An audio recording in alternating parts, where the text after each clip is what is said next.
प्रणाम सब गोटा के। हम डॉली मिश्रा एकटा छठ के गीत गबै छी। नीक लागत तऽ अहाँ सब आशीर्वाद प्रदान करबै। सात घर कोठलिया हो दीनानाथ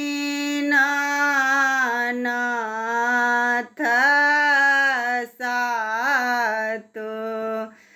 चौपार सात घर कोठलिया हो दीनानाथ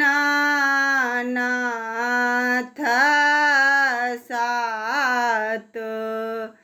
चौपार नीपैते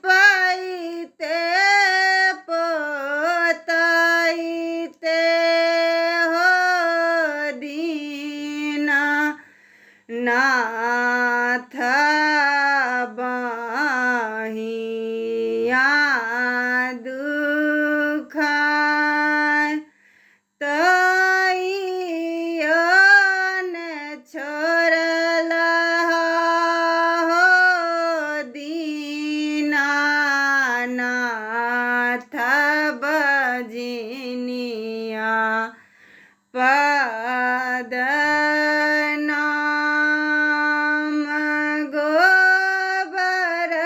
आना गेलियै हो दीनानाथ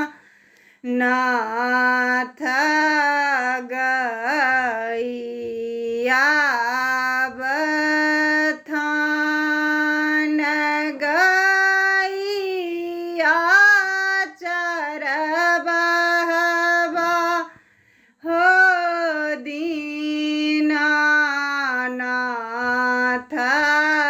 लेल लुलुआ दूर जाहि दूर गे बाँझिन मोर गैया हे तई बाँझ तोहरे पर छैया गे बाँझिन मोर गैया हे तब गहुम आना गेलियै हो दीनानाथ बानी यादो कान बनिया के बेटिया हो दीनानाथ लेल लुलुआ दूर जाहि दूर गे बाँझिन मोर बेटिया हे तब बाँझ तोहरे पर छैये गे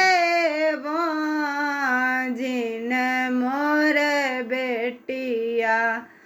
हे तब बाँझ मांगू मांगू बाँझिन गे तीरिया गे जे हो फल मांगू आना धन संपत हो दीनानाथ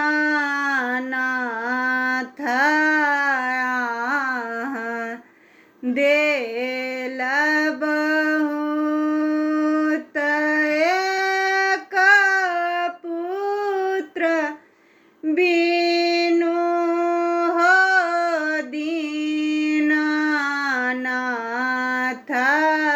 दुनिया